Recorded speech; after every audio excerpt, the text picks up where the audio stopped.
John and I have 7 children, including Mattie, who is our youngest. Mattie would be turning 7 in October, and it has been almost 3 years since his death. During that time, we have had to imagine this space in a different way. Some of the process of finding the courage to reimagine this room came out of spiritual growth.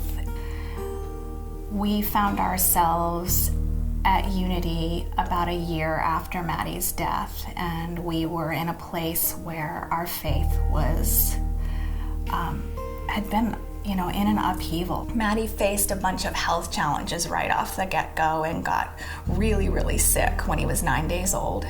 And it would be months, actually, until we would bring him home. Initially, we had put a bassinet in our bedroom and a dresser with tiny clothes, and those things came down several months later when we realized he wouldn't be coming home that soon.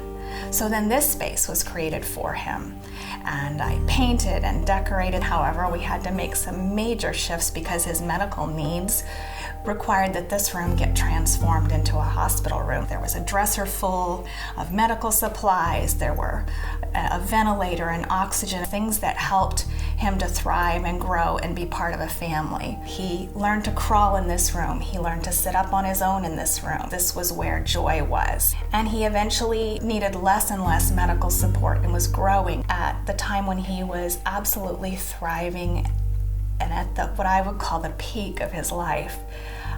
A sudden illness took his life in a moment. From that moment, I can remember standing beside him, knowing that I would need to pull from deep within and I would need to learn how to breathe again the way he learned to breathe through and feel joy in the midst of all of the challenges he faced. I would have to find that within myself. Healing and choosing healing requires this level of bravery that most of us think we don't have until we're faced with the challenge of stepping into it. The things I was hearing and learning and experiencing at Unity became interwoven into this.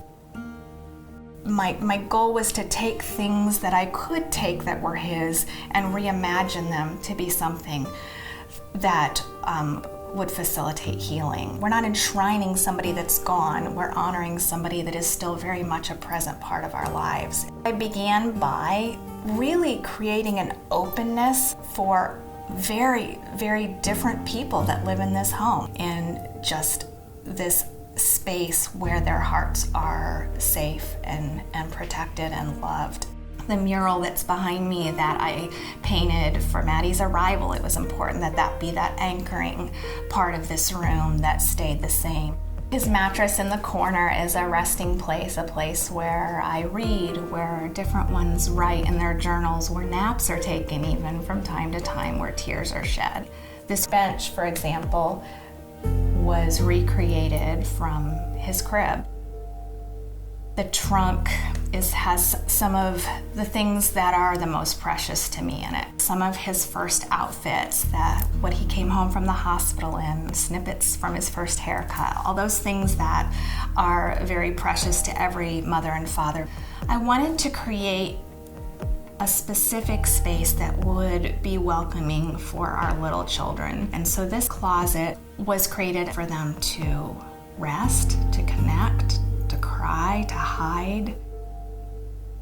There's nothing light about this. I miss his frame. I miss his curls. I miss the crook of his neck. I miss the way his body feels next to mine. But what can't ever be taken from me is who he is and who he continues to be in me in every breath I take. In the way I see my husband laugh, I see Mattie's reflection, Mattie's spirit in him. In the way my children are compassionate and kind and loving human beings, the way they pour out their creativity and express their hearts, I see Mattie. He is in us and through us. This space being created was for that to be part of our family's spiritual practice. The value of meditation and affirmation and prayer. There are as many ways to grieve as there are human beings on this planet. And my process, my family's process has been ours. I can remember when John and I looked at each other one day and said, we cannot possibly be this sad the rest of our lives. It wasn't that we were, suddenly healed by the thought of it. It was a courageous moment when we said, what if? What if we could create space and tools and opportunities for us to do the hard, brave work of healing in our home together as a family?